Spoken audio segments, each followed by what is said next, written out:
Сегодня хочу с вами поделиться одним секретом. Как правильно надо принимать сироп от кашля.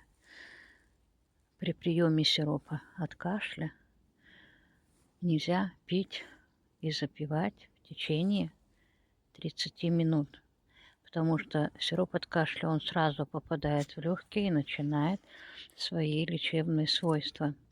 После того, как прошло 30 минут, врачи всегда рекомендуют пить сильное обильное питье.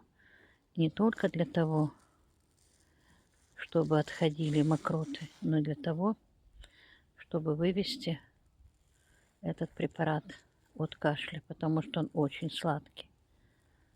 Чтобы он не повлиял на ваш сахар и на ваше здоровье, пейте обильное питье.